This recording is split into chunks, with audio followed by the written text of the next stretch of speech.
আসসালামু আলাইকুম। আমার চ্যানেল আপনাদের সকলকে স্বাগত।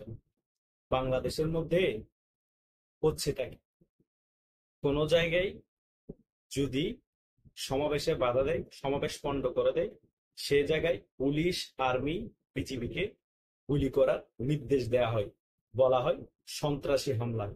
আর কোনো জায়গায় যদি সমাবেশ তো পণ্ড করাই হয় এবং সমাবেশ স্থল ভেঙে চুরমার করে দেওয়া হলো, সেখানে পুলিশের বাধা দেওয়া হয় না, সেখানে পুলিশ দিয়ে গুলি করা হয় না, আর্মি দিয়ে গুলি করা হয় না, আর সেটাকে সন্ত্রাসী হামলা বলা হয় না। এটা কেন বলেছি জানেন? গোপালগঞ্জে গত 2 দিন আগে আওয়ামী লীগ এবং গোপালগঞ্জবাসী এনসিপি সমাবেশ প্রতিহত করতে গিয়েছে এবং এনসিপি সমাবেশ পণ্ড করতে গিয়েছিল বা পণ্ড করে দিয়েছে। সেটাকে কেন্দ্র করে পুলিশ, আর্মি, র্যাব, বিজিবি ওইখানে নিয়োগ করে গোপালগঞ্জবাসীকে গুলি করে 5 জনকে হত্যা করা হয়। কিন্তু আজকে চকরিয়ার মধ্যে এনসিপি যখন সমাবেশ হয়েছিল, তার কিছুক্ষণ পরে সেখানে আক্রমণ করে সমাবেশ পণ্ড করে দেওয়া হয়েছে। সেখানে নাকি বিএনপি স্থায়ী কমিটির সদস্য সালাউদ্দিনকে নিয়ে কটূক্তিমূলক বক্তব্য দিয়েছিল। সেই কারণে তাহলে আজকে কি সন্ত্রাসী হামলা হয়নি? আজকে কোথায় ছিল বিজেপি? আজকে কোথায় ছিল র্যাব? আজকে কোথায় ছিল আর্মি? সেখানে গুলি হয় নাই কেন? সেখানে তো বিএনপির ছাত্রদল, যুবদল সবাই একত্রিত হয়ে সোডানো মেরেছে। কই? সেখানে তো এরকম পরিস্থিতি তৈরি হয়নি, তারা সন্ত্রাস হয়ে যায়নি।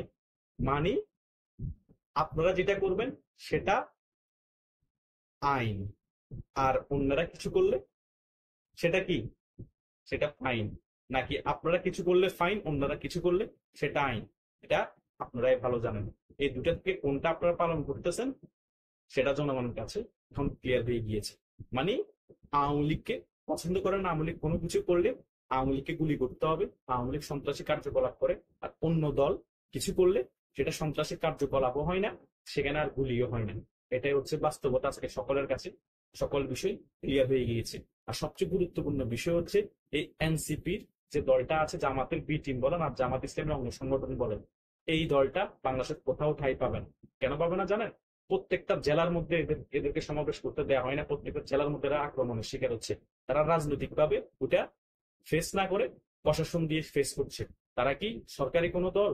তাদের তো প্রশাসন কেন শেল্টার দিবে?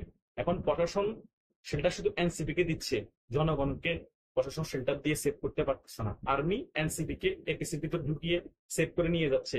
সাধারণ জনগণ অনিরাপদ হয়ে রাস্তাঘাটে নামতে পারতেছে না, ভয়ে ঘরে বসে থাকছে।